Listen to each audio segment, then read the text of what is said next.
Bismillahirrahmanirrahim. Assalamualaikum warahmatullahi wabarakatuh. Oke teman-teman, dalam kesempatan ini perkenankan kami dari kelompok 4 akan mempresentasikan hasil diskusi kami mengenai STEAM. Nah, sebelum itu kami mengucapkan terima kasih kepada Bu Eka selaku dosen pengampu mata kuliah strategi pembelajaran. Nah, untuk yang pertama, kami akan memperkenalkan anggota kelompok kami. Anggota kelompok kami ada Novita Rahmawati 181112411015, Anissa Ditya Fitriani 181112411019, Rifka Anissa 181112411021, Hernina Putri Wiryanti 181112411024, Alailu Nurul Rahma 181112411036, Dian Kumalasari 181112411054, Arina Rifki 181112440112, Nadila Krisma 181112440116, Septiana Miki 181112444026, dan Aisyah Istianingrum 1811244028. Baik, saya Alailu Nurul Rahma, NIM 181112411036, akan mencoba menjelaskan tentang pengertian STEAM. Disadari ataupun tidak bahwa dunia pendidikan terus berinovasi, sehingga jika tidak mengikuti perkembangan menuju pada perubahan, maka kita akan tetap tertinggal dalam segala hal. Oleh karena itu, untuk melahirkan generasi masa depan yang siap menghadapi segala tantangan, diperlukan pendekatan pembelajaran yang menekankan pada praktek langsung. Pendekatan pembelajaran yang mengarah pada praktek langsung tidak terlepas dengan pelibatan lingkungan sebagai wahana pembelajaran sebagai objek langsung. Sejalan dengan hal tersebut yang terkait dengan pembelajaran STEAM, yaitu pembelajaran aktif, inovatif, berpikir kritis, dan menggunakan sains, teknologi, engineering, art, dan matematik, yang mana konsep utamanya adalah praktek sama pentingnya dengan teori. Artinya harus menggunakan tangan dan otak untuk belajar. Fitur utama STEAM adalah pusat pembelajaran dari berbagai subjek yang berbeda, di mana anak bisa menggunakan tangan dan otak mereka.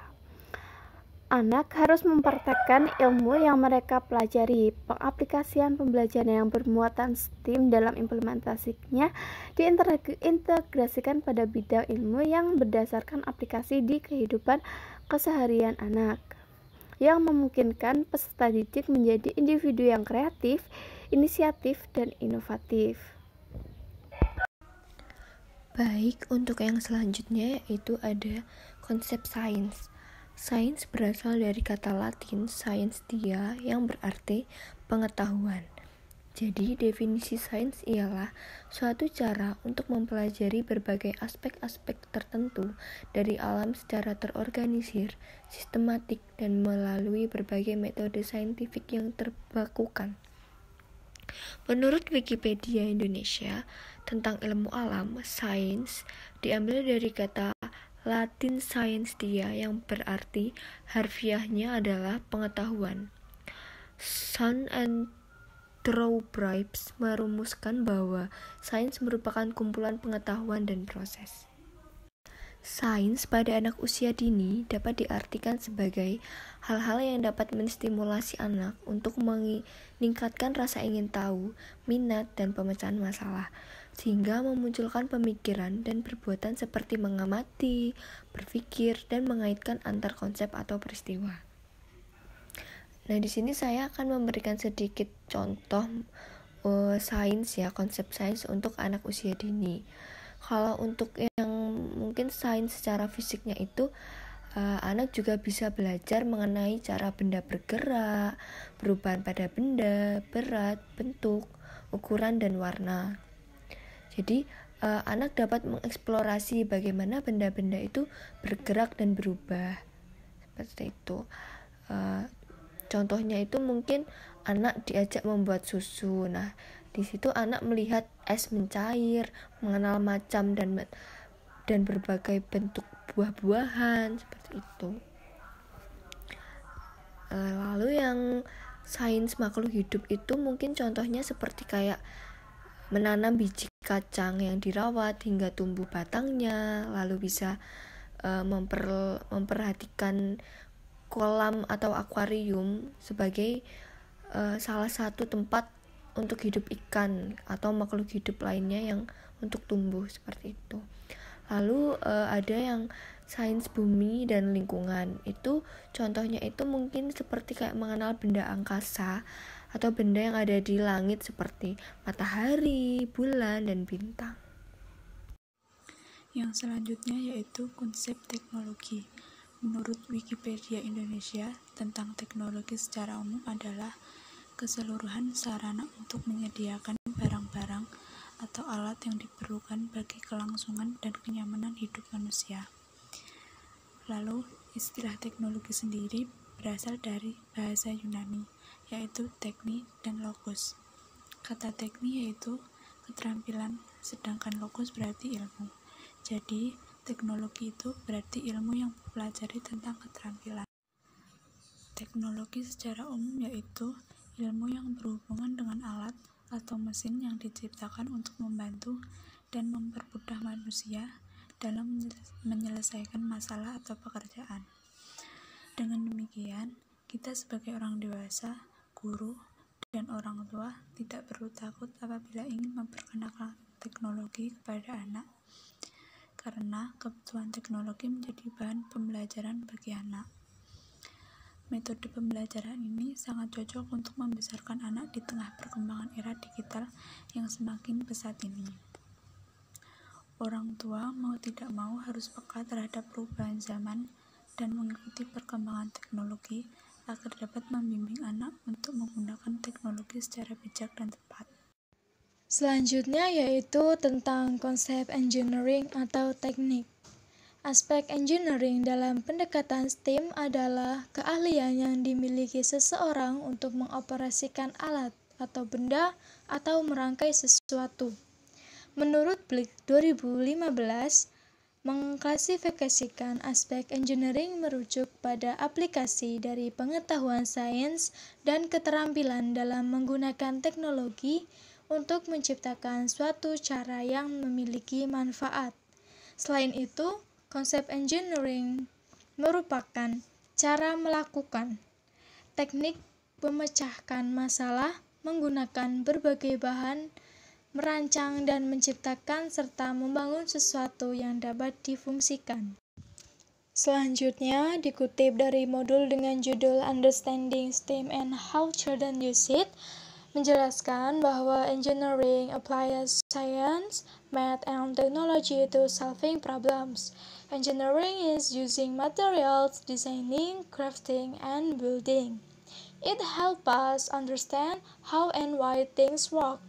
When children design and build with blocks or put together railroad tracks, they are acting as engineers. When children construct a fort of 60 snow, pillows, or cardboard, they are solving structural problems. When they figure out how to pile sticks and rocks to block a stream of water, or how objects fit together, they are engineering. Maksudnya adalah teknik menerapkan sains, matematika, dan teknologi untuk memecahkan masalah. Teknik menggunakan bahan, desain, kerajinan, dan bangunan. Hal ini dapat membantu memahami bagaimana dan mengapa sesuatu dapat bekerja. Ketika anak-anak merancang dan membangun balok atau rel kereta api, mereka bertindak sebagai insinyur.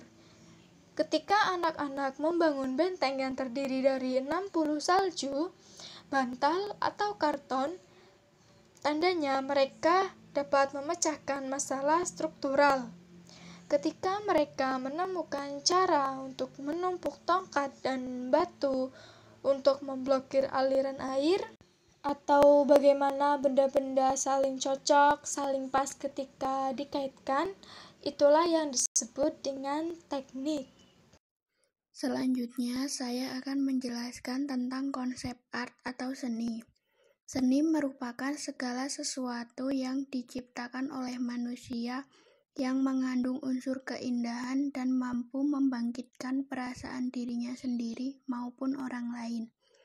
Seni juga merupakan produk keindahan. Manusia berusaha menciptakan sesuatu yang indah dan dapat membawa kesenangan. Selanjutnya, menurut Herbert Reed, seni adalah ekspresi dari penuangan hasil pengamatan dan pengalaman yang dikaitkan dengan perasaan, aktivitas fisik, dan psikologis dalam bentuk karya. Menurut Leo Tolstoy, seni adalah ungkapan perasaan pencipta yang kemudian diungkapkan pada orang lain dengan harapan mereka dapat merasakan apa yang dirasakan oleh penciptanya. Kemudian menurut Ki Hajar Dewantara, seni adalah hasil keindahan sehingga dapat mempengaruhi perasaan seseorang yang melihatnya. Dan seni merupakan perbuatan manusia yang bisa mempengaruhi dan menimbulkan perasaan indah. Contoh art atau seni meliputi tentang mengenal dan menunjukkan berbagai karya dan aktivitas seni seperti menggambar, melukis, membuat kolase, membuat mozaik, membuat montase, melipat. Contoh melipat yaitu membuat karya dari kertas origami, kemudian ada bermain musik, bernyanyi, bercerita, dan bereksplorasi dengan benda-benda yang dapat digunakan untuk menghasilkan karya seni. Matematika. Istilah matematik atau dalam bahasa Inggris mathematics atau dalam bahasa Jerman yang berarti belajar atau berpikir. Secara etimologis, perkataan matematika berarti ilmu pengetahuan yang diperoleh dengan bernalar, yang lebih menekankan pada aktivitas penalaran ratio. Matematika terbentuk sebagai hasil pemikiran manusia yang berhubungan dengan ide, proses, dan penalaran. Matematik atau matematika adalah kemampuan untuk menciptakan hubungan-hubungan, dan untuk menjadi pemikir matematika, anak-anak perlu diberi kesempatan untuk menyelidiki, mengorganisasikan benda-benda konkret sebelum mereka menggunakan simbol-simbol yang telah dikenalkan secara abstrak. Adapun materi matematika yang diajarkan pada anak usia dini ialah 1. Konsep angka. Pada konsep angka, anak usia dini di bawah 3 tahun dapat dilakukan melalui 3 tahap, yaitu membilang atau menyebut bilangan berdasarkan urutan, mencocokkan setiap angka dengan benda yang sedang dihitung, membandingkan antara kelompok benda satu dengan kelompok benda yang lainnya untuk mengetahui jumlah benda yang lebih banyak, lebih sedikit, atau sama. 2. Konsep pola dan hubungan. Untuk mengembangkan kemampuan mengenal pola dan hubungan, anak perlu diberi banyak kesempatan untuk mengenali dan memanipulasi benda serta mencatat persamaan dan perbedaannya. Beberapa contoh kegiatan yang bisa dilakukan orang tua untuk mengembangkan pola dan hubungan pada anak diantaranya adalah mengajak anak bermain, menyusun antrian mobil-mobilan, membentuk pola barisan hijau, biru, biru, hijau, biru, hijau, biru. 3. Konsep hubungan geometri dan ruang. Dalam konsep di sini adalah anak mengenal bentuk-bentuk geometri seperti segitiga, segi empat, persegi, lingkaran yang sama dan posisi dirinya dalam satu ruang. Yang keempat ialah konsep memilih dan mengelompokkan. Memilih dan mengelompokkan meliputi kemampuan mengamati dan mencatat persamaan dan perbedaan benda. Anak usia di bawah 3 tahun mengenal persamaan dan perbedaan melalui kelima indera mereka pada saat bereksplorasi dengan benda-benda di sekitarnya. Anak belajar melalui memperhatikan, mendengar, menyentuh, merasakan, mencium bau benda-benda yang dimainkannya, sehingga mengetahui benda-benda yang sama dan yang berbeda. 5. Konsep pengukuran. Tahap awal anak tidak menggunakan alat, tetapi mengenalkan konsep lebih panjang, lebih pendek, lebih ringan, cepat, dan lebih lambat. Tahap berikutnya, anak diajak menggunakan alat ukur bukan standar seperti pita, sepatu, dan sebagainya. Untuk yang keenam ialah pengumpulan, pengaturan, dan tampilan data. Kegiatan yang bisa dilakukan untuk mengembangkan pengumpulan dan pengaturan dan tampilan data pada anak, di antaranya mengajak anak mengumpulkan bermacam-macam daun-daunan, kemudian ajak anak mengelompokkan bentuk daun-daunan tersebut. Setelah itu, buatlah daftar tentang jumlah daun untuk setiap bentuknya dengan cara menyusun daun-daunan yang sama menjadi barisan tegak lurus ke atas. Ajak anak mencatat jumlah setiap kelompok daun. Konsep matematika, adapun manfaatnya untuk anak usia dini ialah 1. Membelajarkan anak berdasar konsep matematika yang benar. 2. Menghindari ketakutan matematika sejak awal. 3. Membantu anak belajar matematika secara alami melalui kegiatan bermain. Selanjutnya yaitu konsep STEAM. STEAM merupakan muatan pembelajaran yang menggunakan 5 ilmu yakni pengetahuan, teknologi, teknik, seni, dan matematika secara menyeluruh dan berkaitan satu sama lain sebagai pola pemecahan masalah.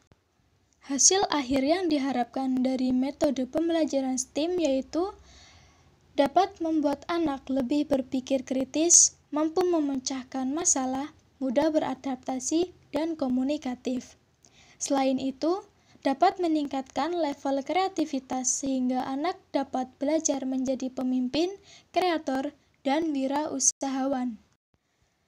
Kelima disiplin ilmu tersebut menjadi salah satu pendekatan pendidikan yang secara komprehensif sebagai pola pemecahan masalah, di mana salah satu pembelajaran kooperatif sebagai bagian dari pembelajaran konstruktivisme yang kemudian peserta didik akan membangun pengetahuan dan pemahamannya sendiri melalui proyek. Proyek yang diberikan tersebut menuntut peserta didik untuk memahami materi yang sedang dipelajari sebagai sebuah pengetahuan, memanfaatkan teknologi yang sedang berkembang untuk membantu menemukan konsep. Kemudian, hasilnya disajikan dengan memperhatikan etika dan estetika sebagai seni, serta menampilkan bentuk-bentuk materi dengan manifestasi matematika. Jadi, pada intinya, STEAM merupakan muatan pembelajaran kolaboratif yang mengarah pada pemberian motivasi, inovasi yang dapat melahirkan insan-insan kreatif menuju masyarakat berprestasi yang tidak hanya memperkuat pembelajaran dalam disiplin ilmu, tetapi antar disiplin ilmu melalui kesempatan untuk mengeksplorasi yang diharapkan terjadinya koneksitas antar sains, teknologi, teknik, seni, dan matematika dengan pemanfaatan sarana yang ada di lingkungan sekitar untuk menyelesaikan masalah dalam membangun pengetahuan yang positif. Untuk selanjutnya adalah tujuan dari metode Sains, Teknologi, Engineering, Art, and Mathematics. Tujuan tersebut dibagi menjadi dua bagian. Yang pertama yaitu tujuan umum. Tujuan umum dari metode pembelajaran Sains, Teknologi, Engineering, Art, and Mathematics yaitu tercapainya 6 aspek perkembangan anak sesuai usianya. Yang dimaksud 6 aspek tersebut adalah nilai agama dan moral, fisik motorik, kognitif, bahasa, sosial emosional, dan seni. Untuk yang kedua yaitu tujuan secara khusus. Tujuan secara khusus yang pertama yaitu tercapainya 6 aspek perkembangan. Guru dapat memahami dan melaksanakan pembelajaran Sains, Teknologi, Engineering, Art, and Mathematics. Selain itu, metode ini juga bertujuan untuk melatih anak berpikir secara kritis serta membangun cara berpikir logis dan sistematis. Melalui metode ini, anak akan belajar tanpa menyadari bahwa dirinya sedang belajar, karena metode ini dikemas dalam bentuk permainan yang menyenangkan bagi anak. Baik, di sini saya akan menjelaskan karakteristik STEM secara umum. Karakteristik STEM secara umum terdapat 5. Yang pertama, integrasi. Dengan artian sains, teknologi, engineering, dan matematika terintegrasi dalam satu pengalaman belajar. Yang kedua, pembelajaran berbasis proyek. Mengingat dengan pembelajaran berbasis proyek, keempat aspek STEM, sains, teknologi, engineering, dan matematika akan lebih mudah terintegrasi. Dalam artian, pengerjaan proyek haruslah menerapkan keempat aspek tersebut. Yang ketiga, kontekstual dengan kehidupan nyata. Tentu karena menerapkan teknologi, kita akan lebih memilih menggunakan teknologi terkini, sehingga harus sesuai dengan kebutuhan di kehidupan nyata saat ini. Yang keempat, menyiapkan siswa untuk menjadi sumber daya manusia yang mampu integratif. Karena bersifat integratif antar keempat aspek STEM yang ada, secara tidak langsung dengan menerapkan STEM dalam pembelajaran, tentu anak akan terbiasa menjadi sumber daya manusia yang mampu mengintegrasikan sesuatu, sehingga dalam kehidupan nyata mereka akan lebih eksis dalam dunia kerja. Yang kelima, mengembangkan soft skill dan keterampilan teknis. Soft skill dan keterampilan teknis siswa tentu juga akan terlatih karena dalam pembelajaran STEM ini tidak hanya membutuhkan kemampuan akademik, akan tetapi juga membutuhkan keterampilan, kekreatifan, dan daya inovasi siswa.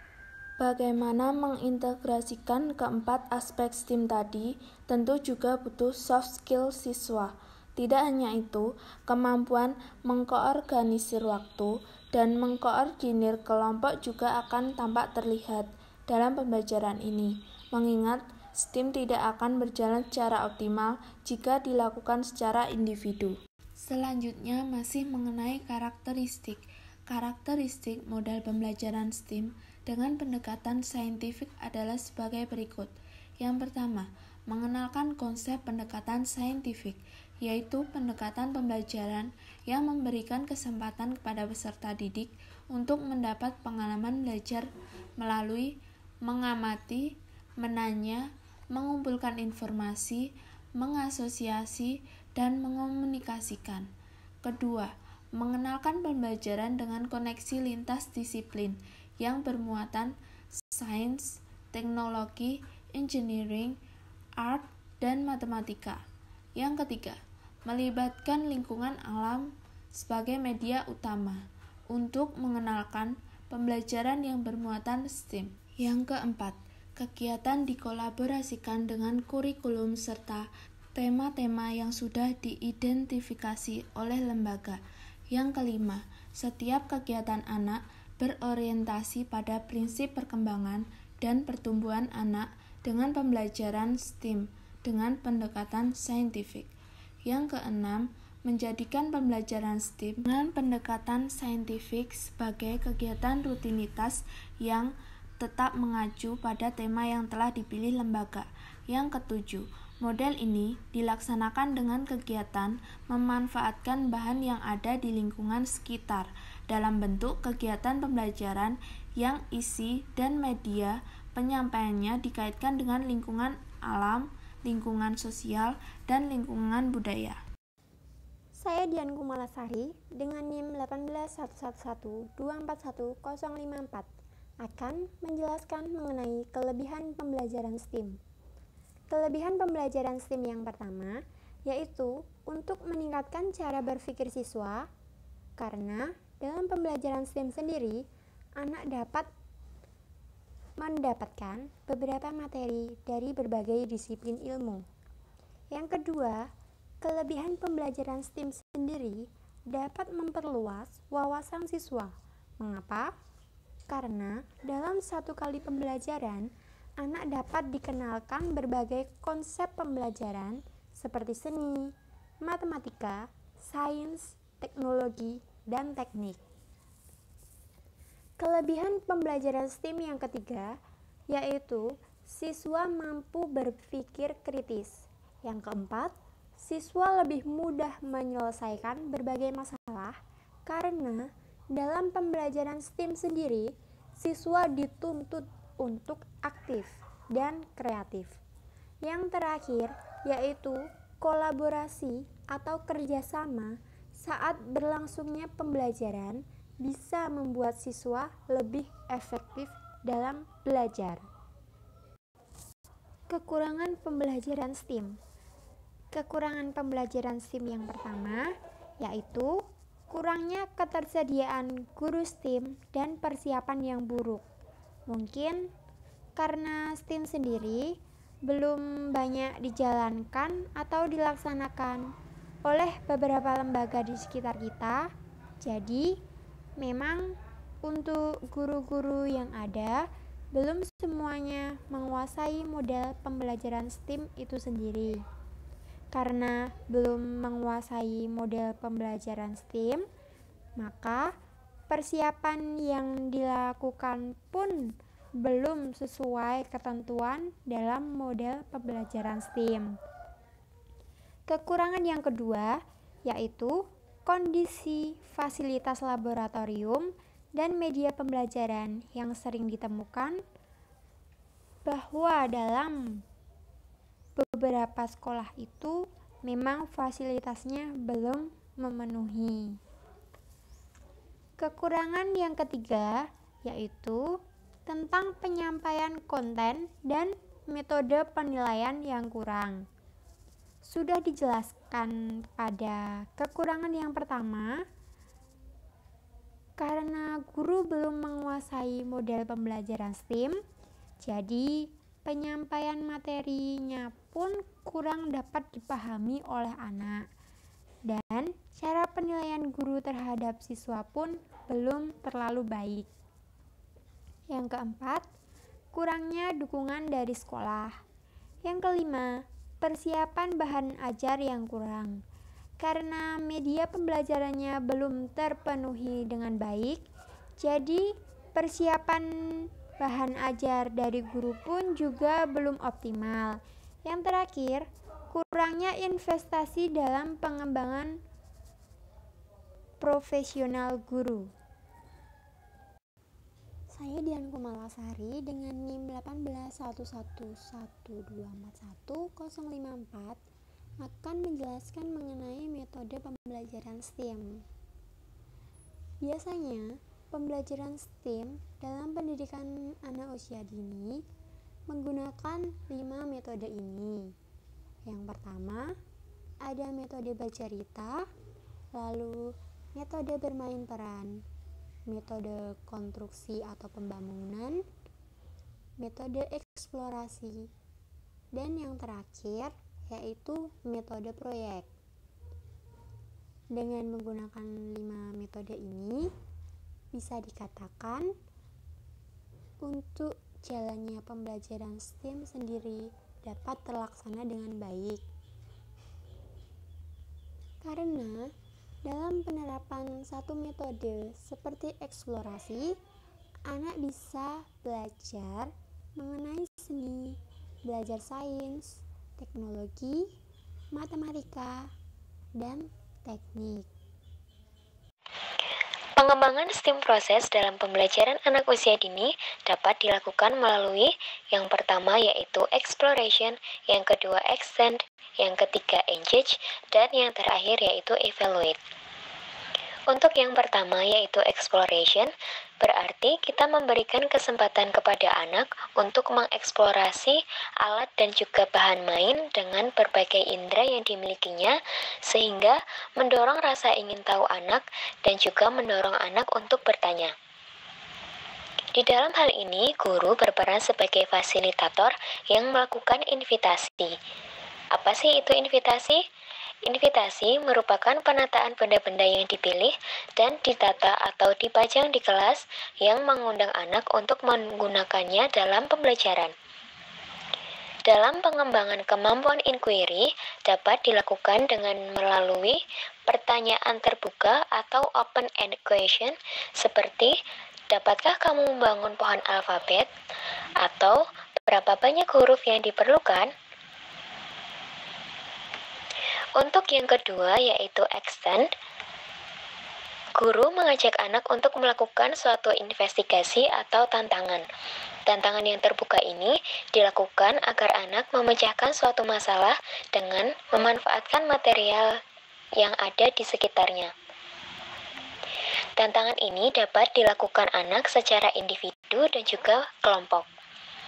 Contoh permainan extend yaitu loose part yang memberikan kesempatan kepada anak untuk bermain dengan teman, menyelidiki, menemukan, mengeksplorasi, dan juga berkreasi dengan berbagai bahan yang ada. Yang ketiga yaitu engage. Di dalam engage berarti guru terus mengajak anak untuk terlibat dalam pengalaman belajar, mengkaitkan minat anak dengan kompetensi dasar yang akan dicapai, sehingga anak-anak akan berkonsentrasi penuh, tekun, energik, dan juga kreatif dalam kegiatan main. Yang terakhir yaitu evaluate. Evaluate yaitu berarti kegiatan penutup. Guru menyediakan waktu untuk refleksi, baik refleksi untuk anak maupun untuk guru. Guru juga dapat berbagi pengalaman dengan guru lain dan hasil observasi digunakan untuk perencanaan selanjutnya. Saya Alailu Nurul Rahma, NIM 18111241036. Akan mencoba menjelaskan tentang contoh kegiatan pembelajaran STEAM. Nah, untuk kegiatan yang pertama yaitu mencuci kain perca. Nah, mencuci kain merupakan hal yang biasa dilakukan oleh kebanyakan orang, baik laki-laki, terutama kaum ibu-ibu. Olehnya, kegiatan mencuci kain merupakan hal yang sudah biasa dilihat oleh setiap anak dalam kesehariannya, baik menggunakan alat berupa mesin cuci maupun dengan cara manual. Kegiatan mencuci merupakan hal yang rutin dilakukan dalam sebuah rumah tangga. Walaupun demikian, tidak sedikit orang dewasa atau orang tua yang melibatkan anaknya dengan berbagai alasan. Seperti kegiatan mencuci merupakan pekerjaan orang dewasa. Terus nanti kalau anak terkena air bisa sakit, boros dalam penggunaan sabun. Seperti itu. Dengan melibatkan anak pada kegiatan yang menggunakan air, anak dapat memahami berbagai manfaat air, pentingnya air dalam kehidupan manusia, bagi hewan, serta tumbuh-tumbuhan. Kegiatan yang paling digemari oleh anak adalah bermain, karena bermain merupakan dunianya. Kegiatan mencuci perca bagi anak merupakan salah satu pekerjaan, tetapi anak merasa diri melakukan kegiatan bermain. Kegiatan seperti ini dapat menstimulasi fisik motorik anak, khususnya motorik halus, di saat anak mengucek serta menggosok kain, serta lingkungan perkembangan lainnya. Kegiatan mencuci perca tidak terlepas dari bahan dan alat. Nah, alat dan bahan ini diperkenalkan kepada anak masing-masing fungsi alat serta bahan yang digunakan. Demikian pula dengan cara pelaksanaan kegiatan, sehingga anak melakukan kegiatan secara sistematis. Kegiatan yang dilakukan anak dalam kelompok ini membutuhkan kolaborasi, berpikir kritis dengan mencari solusi, dan mengambil keputusan. Kegiatan ini merupakan salah satu cara mengintegrasikan aktivitas anak dengan pembelajaran STEAM. Nah, keterkaitan dengan STEAM dapat dilihat pada yang pertama, proses terjadinya busa sabun dari kain kering menjadi basah dan dari basah menjadi kering saat penjemuran. Untuk yang kedua yaitu penggunaan alat yang digunakan. Yang ketiga, cara mencuci, mengucek, menyikat, serta membilas. Nah, untuk yang ketiga yaitu dalam hal seni atau aplikasi gambar. Saat menjemur, anak mengaturnya dengan rapi, selanjutnya melipat kain dengan rapi pula.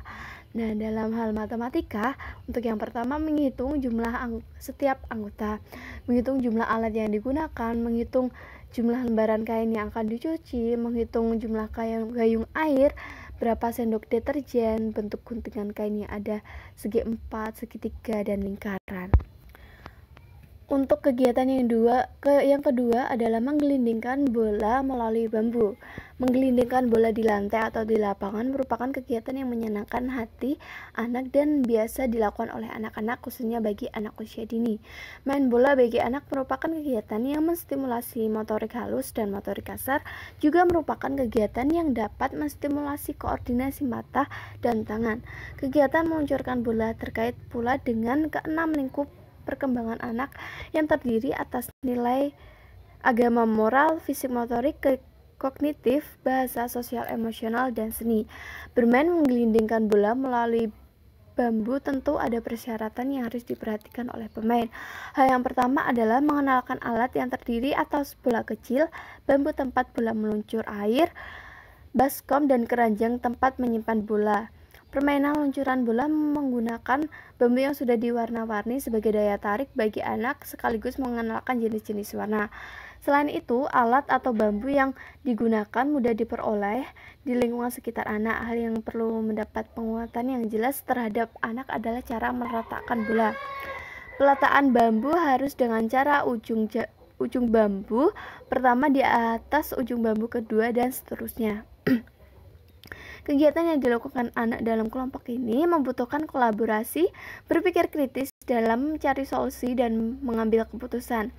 Hal ini dimaksudkan agar saat menggelindingkan bola, bolanya tidak nyangkut pada pertemuan bambu. Posisi bambu lebih tinggi dari bambu kedua, demikian juga bambu kedua lebih tinggi posisinya dibanding bambu ketiga dan seterusnya hingga bambu yang terakhir. Setelah selesai menggelindingkan bola, masing-masing kelompok menghitung jumlah bola yang digelindingkan. Selanjutnya, pemanfaatan dengan benda lain. Anak bisa membandingkan benda apa yang bisa lancar meluncur selain bola. Mungkin bisa tomat atau telur. Selanjutnya, anak diarahkan untuk menemukan benda-benda di sekitarnya yang dapat menghasilkan aktivitas seperti yang sudah dilakukan pada bermain bola. Nah, untuk keterkaitannya dengan STEAM, yang pertama itu dalam hal sains, bola dapat menggelinding, sedangkan benda lain yang tidak berbentuk bulat atau lingkaran susah untuk menggelinding. Bola dapat menggelinding jika bambu disusun sedemikian rupa. Nah, untuk yang kedua dalam hal teknologi, menggelindingkan bola dengan menggunakan bambu. Nah, untuk yang ketiga tekniknya, bambu disusun dengan baik dan memerlukan kerjasama antar anggota kelompok.